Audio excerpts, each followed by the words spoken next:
Today I'm going to show you how to train a dog on an e-collar, and we're going to break it into 3 pretty easy steps. Now the first one is acclimating the dog to the vibration. I'm using a Dogtra 280C here. The vibration, some people call it vibration, some call it pager. All it is, it's a way to get your dog's attention from a distance. Now this step seems like it'd be easy, but sometimes it's hard. Let me kind of show you what I mean by that. Tilly, free.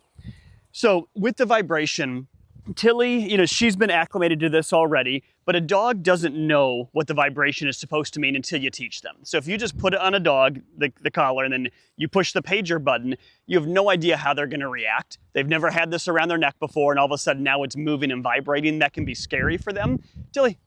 So what I do is I acclimate with a lot of praise, and I actually use treats. And I don't care if you hear this and you're like, I'm not a treat-based trainer, my dog needs to listen with no treat.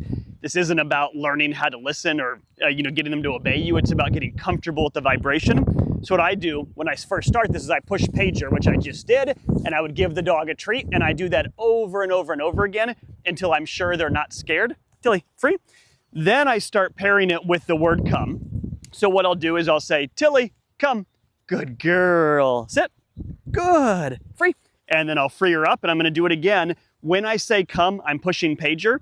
You don't have to get crazy precise with timing. Some people will tell you it's like you have to be instantly on.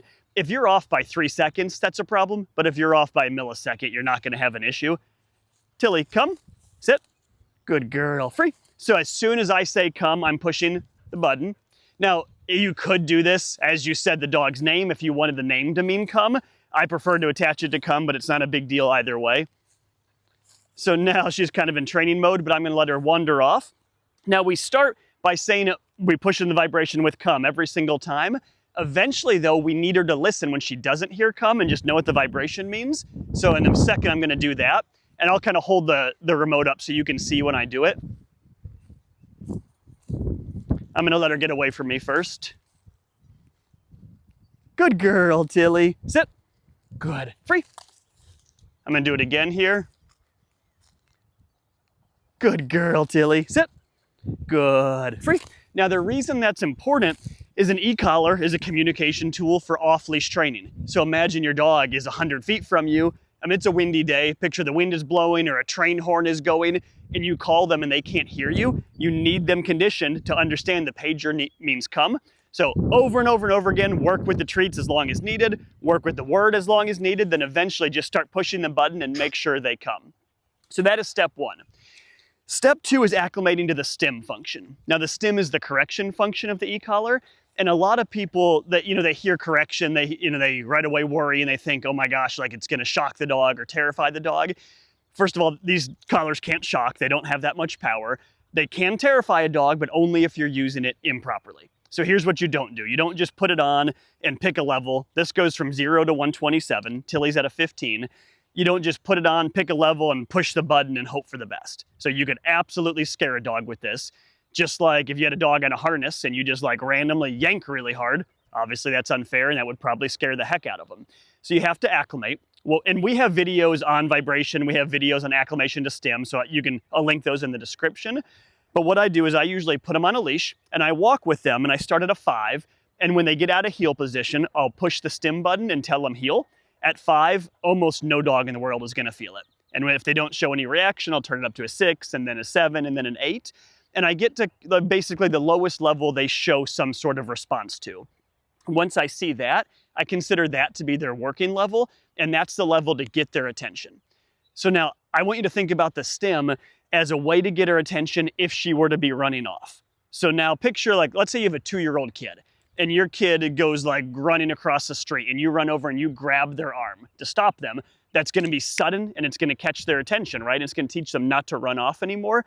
That's what the stim is supposed to do. It's supposed to catch their attention and break their focus off of that rabbit or that other dog or whatever it is they're on. So now the way we use the stim, Tilly, free, is it's a correction. So it's only used in our training if needed, and we pair it with the word no. So let's say I were to call her and she disobeyed me, what I would do is you would see me immediately say no as I push the stim button. So the idea is in her mind, she associates no with the stim. So I'm gonna call her in a second. I'm just gonna push the vibration. Let's see how she does. Good girl, Tilly. Sit. Good. Free. So if she didn't listen, what you'd see me do is tell her no with the stim. And I want her to really associate no stim, same exact thing. The reason for that is through time, she's not always gonna have her collar on. So good girl, Tilly. My goal is if she was running free and her collar wasn't on, and I told her to come and she ignored me, that when I said, you know, like, I'm thinking about the collar here, but let's say I didn't have this, and I told her no, I want her to associate that with the correction and stop running and come back to me. Really important you're using that verbal cue every single time. Now, I told you this was a 3-step process. First is the vibration of the pager. Next is the stim function. The third is really proofing the command. So you can see I don't have Tilly on a long line today because I trust her and she's good.